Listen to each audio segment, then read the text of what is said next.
जय माता दी।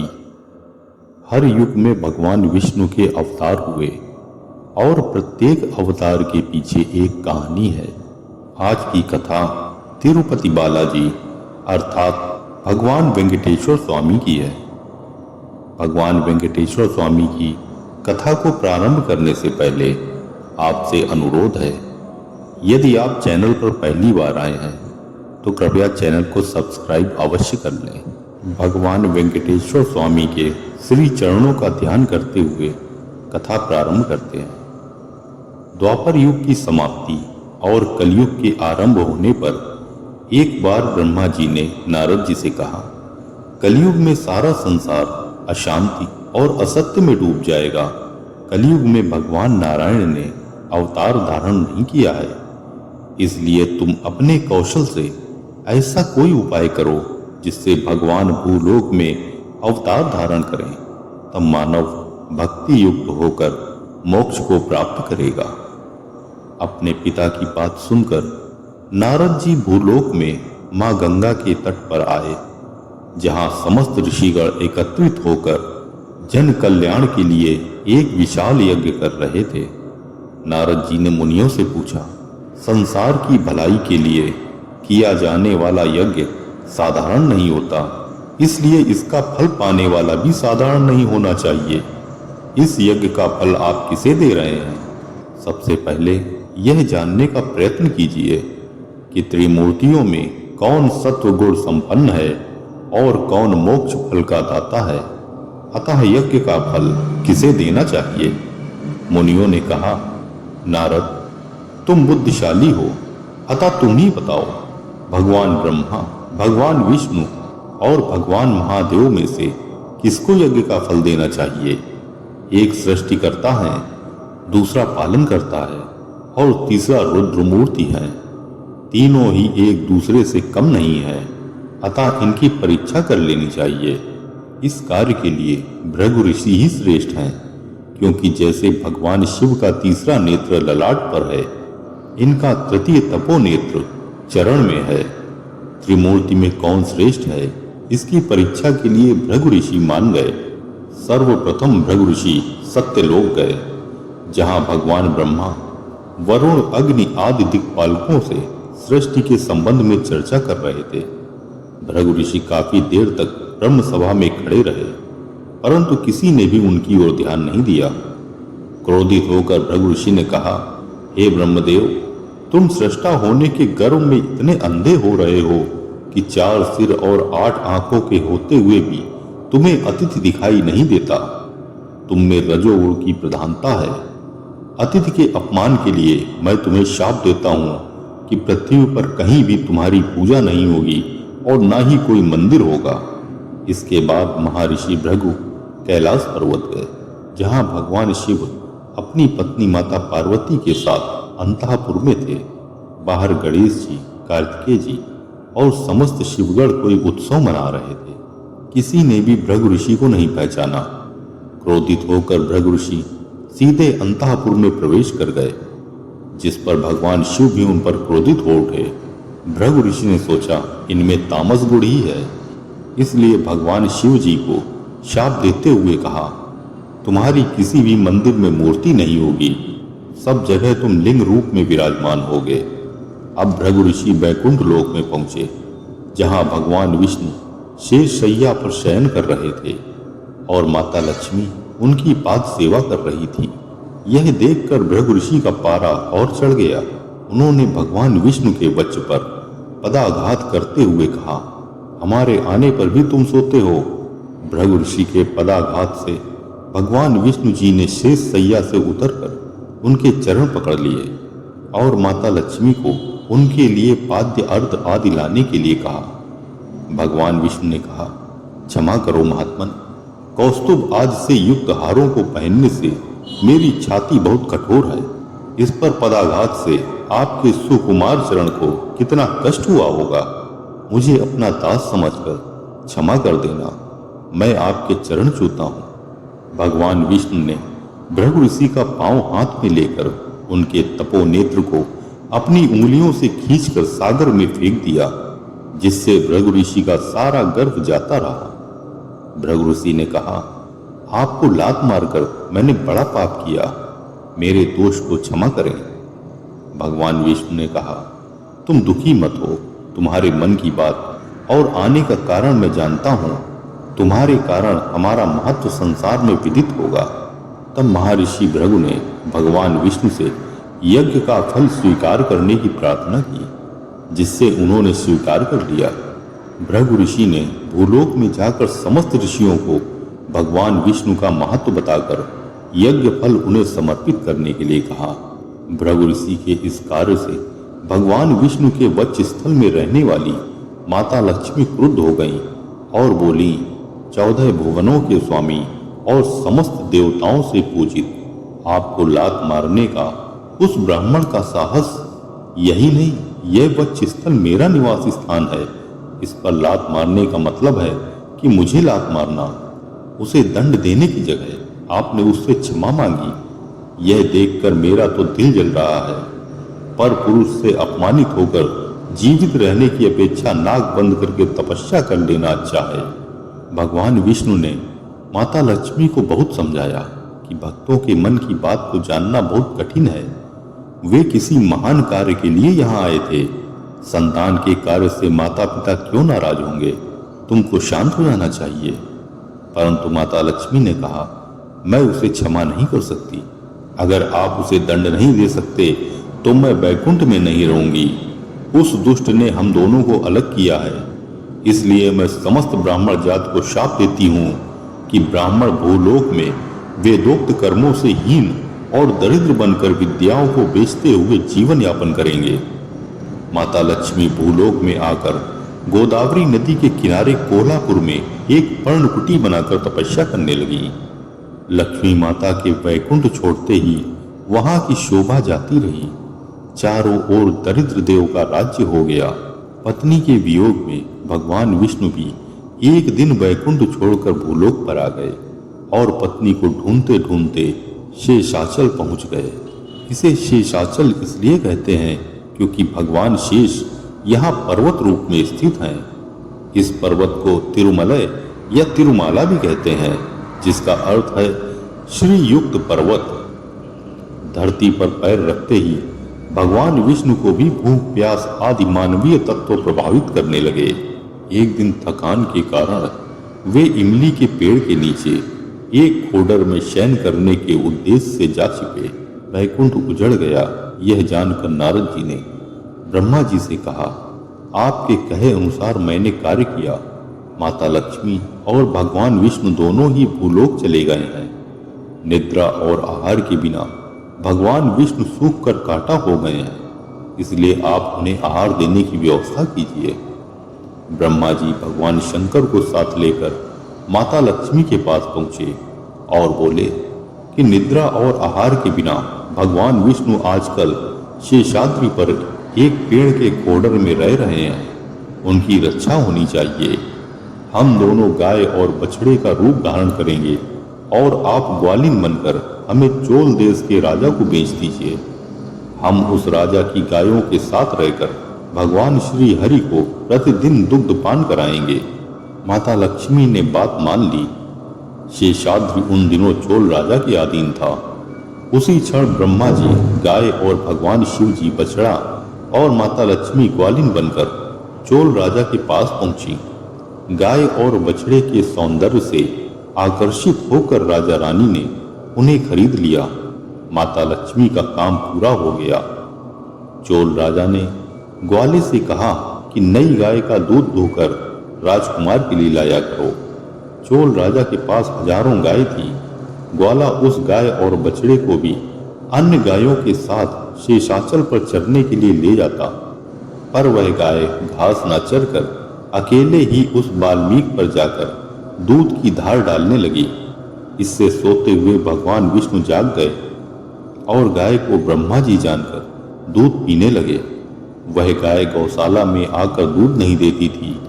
इस पर राजा ने ग्वाले को चोर कहते हुए दंड देने की बात कही। राजदंड से भयभीत ग्वाले को गाय पर शंका होने लगी। एक दिन जब वह गाय बछड़े के साथ वाल्मीकि पर जाकर दूध की धार देने लगी तो ग्वाले ने छुपकर उन्हें ऐसा करते हुए देख लिया। उसने क्रोध में आकर गाय को मारने के लिए अपनी कुल्हाड़ी उठाई। तभी उस परोपकारी गाय को बचाने के लिए भगवान विष्णु बीच में आ गए और कुल्हाड़ी उनके सिर पर जा लगी, जिससे रक्त बहने लगा।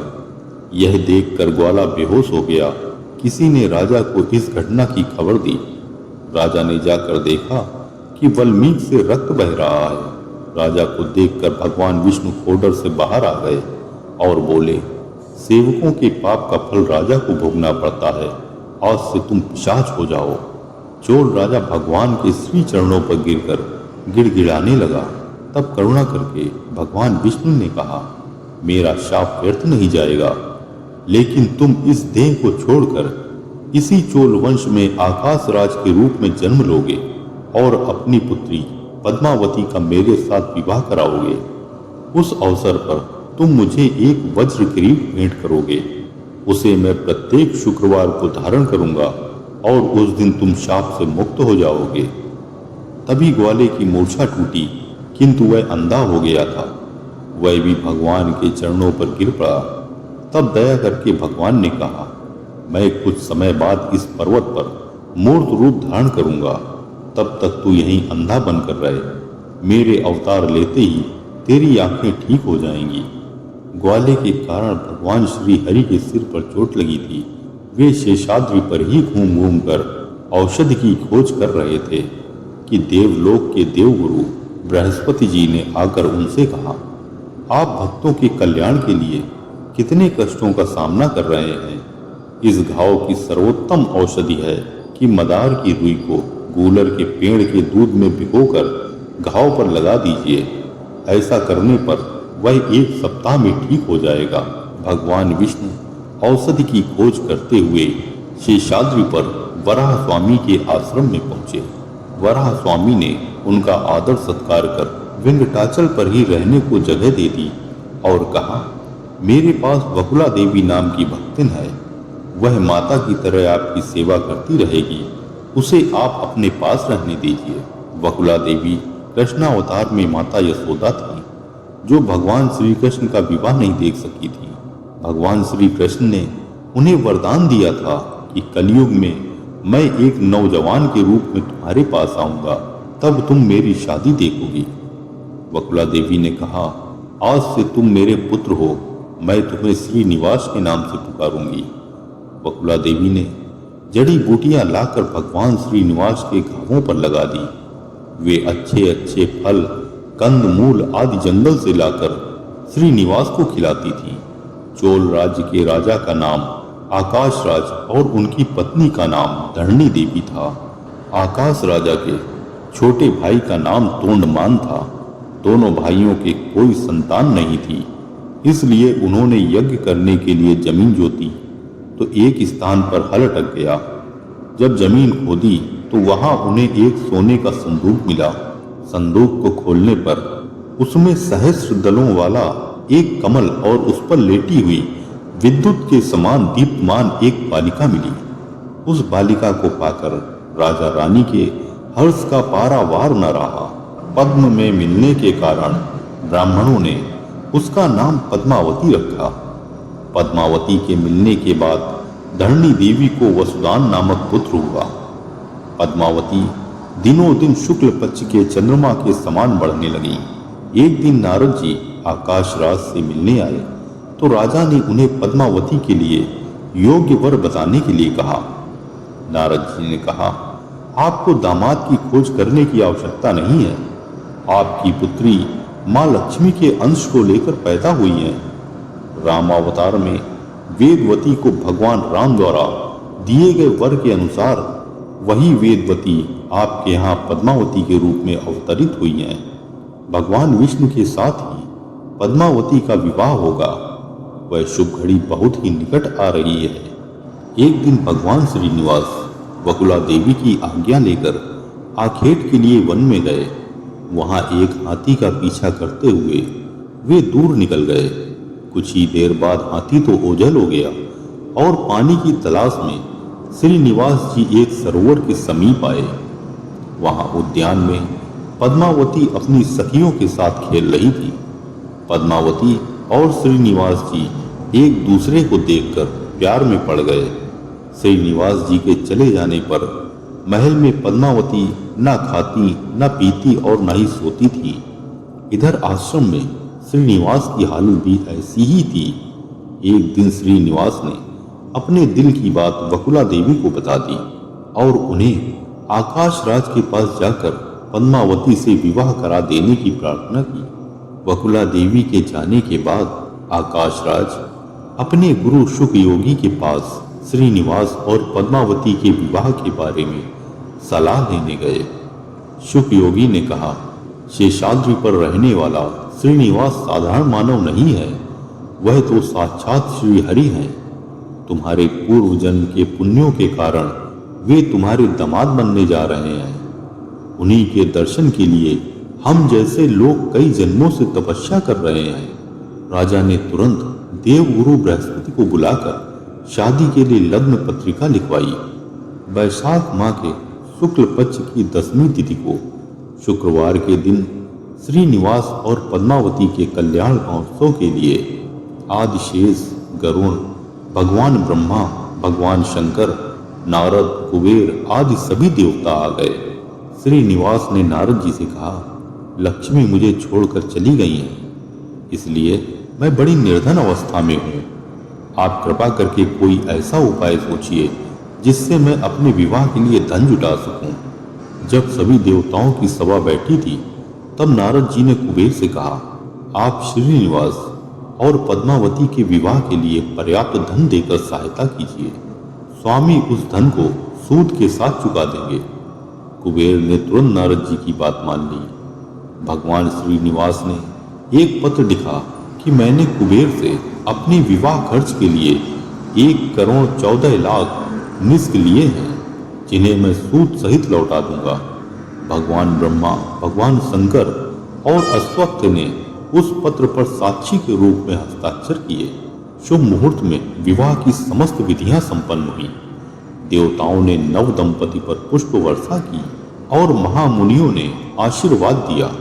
विदा के समय श्रीनिवास ने आकाश राज से कहा, आपने मुझे सदा के लिए अपना आभारी बनाया है, अतः कोई वर मांग लीजिए। आकाश राज ने कहा, मुझे ये वर दीजिए कि मैं कभी भी आपके नाम स्मरण को ना भूलूं। भगवान श्रीनिवास ने कहा, मैं आपको सायुज्य मोक्ष प्रदान करता हूँ। सबसे विदा लेकर भगवान श्रीनिवास और पद्मावती जी महर्षि अगस्त्य के आश्रम में आए। विवाह के बाद नव दंपत्ति को 6 माह तक पर्वत पर नहीं चढ़ना चाहिए, इसलिए भगवान श्रीनिवास और पद्मावती जी 6 माह तक महर्षि अगस्त्य के आश्रम में रहे। सभी देवता अपने अपने लोक को चले गए। आकाश राज की मृत्यु के बाद एक दिन तोंडमान महर्षि अगस्त्य के आश्रम में आए और श्रीनिवास से कोई सेवा बताने के लिए कहा। श्रीनिवास ने कहा, शेषाद्रि पर वराह स्वामी ने जो स्थान मुझे दिया है वहां मेरे लिए ऐसे मंदिर का निर्माण कराओ जिसमें लक्ष्मी और पद्मावती के रहने की योग्यता हो। इसमें गोपुर, शिखर, सिंहद्वार, ध्वजा मंडप, धान्यशालाएं, पाकशालाएं, गौशाला व फूलों की बावली बनवाओ। भगवान की आज्ञा मानकर तोंडमान ने शेषाद्रि को दूसरा बैकुंठ बना दिया। शुभ मुहूर्त में श्रीनिवास और पद्मावती ने आनंद निलय में प्रवेश किया। उस समय ब्रह्मा जी ने कहा, स्वामी, लोक कल्याण के लिए आप वर दीजिए कि जो भक्त आपके निवास शेषाद्रि पर आए उसके पाप दूर हो जाएं। मैं आपकी सन्निधि में 2 अखंड ज्योतियां जलाऊंगा। ये ज्योतियां लोक कल्याण के लिए सदा आपकी सन्निधि में जलती रहेंगी। आप कलयुग के अंत तक इसी वेंकटाचल पर निवास कीजिए और अपने भक्तों को दर्शन देते रहिएगा। अब मैं जो ब्रह्मोत्सव करूंगा उसे स्वीकार कीजिएगा। भगवान श्रीनिवास ने ब्रह्मा जी की बात मान ली। उस दिन से उस स्थान का नाम वेंकटाचलम हो गया। लक्ष्मी जी और भगवान विष्णु में कलह का कारण नारद जी ही थे। अब नारद जी लक्ष्मी जी के पास कोल्हापुर पहुंचे और कहा, क्यों आप आनंद धाम बैकुंठ को छोड़कर इन जंगलों में निद्रा और आहार के बिना धूप जाड़ा सहते हुए कब तक तपस्या करती रहेंगी। नारद जी ने उन्हें भगवान श्रीनिवास और देवी पद्मावती के विवाह की बात बताई। यह सुनते ही लक्ष्मी जी को मानो काठ मार गया। वे नारद जी सहित वेंकटाचलम पहुंची। भगवान श्रीनिवास ने अचानक माता लक्ष्मी को देखा तो समझ नहीं पाए कि यह स्वप्न है या सत्य। पद्मावती जी को समझ नहीं आया कि यह स्त्री कौन है। दोनों सौतों में झगड़ा होने लगा। भगवान श्रीनिवास की दशा जाल में फंसे पक्षी के समान थी, ना इधर चैन ना उधर चैन।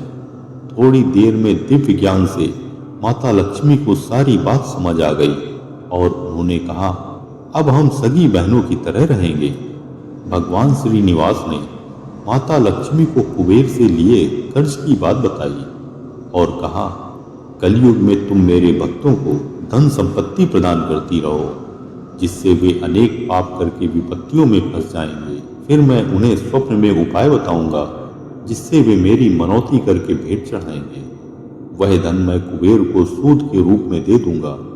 यह तुमको कलयुग के अंत तक करना पड़ेगा, फिर हम वैकुंठ जाकर सुख से रह सकेंगे। तब तक तुम पद्म सरोवर में स्थित रहकर भक्तों की रक्षा करती रहो, किंतु तुम अपने एक स्वरूप से मेरे बाएं वक्ष स्थल में रहो। पद्मावती को दक्षिण वक्ष पर रहने दो। भगवान ने लक्ष्मी जी व पद्मावती जी को अपने आलिंगन में लेकर अपने दाएं और बाएं वक्ष स्थल में रख लिया। भगवान श्री हरि जगत के कल्याण के लिए भूलोक पर आए थे, केवल 2 स्त्रियों की रक्षा के लिए नहीं। इसलिए वे 7 कदम पीछे चले। तभी एक भयंकर ध्वनि हुई और वे शिला विग्रह में परिवर्तित हो गए। तभी आकाशवाणी हुई, अब से मैं कलयुग के अंत तक वेंकटेश्वर स्वामी के नाम से इसी रूप में रहूंगा। अपने भक्तजनों की मनोकामना पूरा करना ही मेरा व्रत है। स्कंद पुराण के अनुसार उन वेंकटाचल निवासी भगवान श्री हरि का 2 घड़ी भी चिंतन करने वाला मनुष्य अपनी 21 पीढ़ियों का उद्धार करके विष्णु लोक में सम्मानित होता है।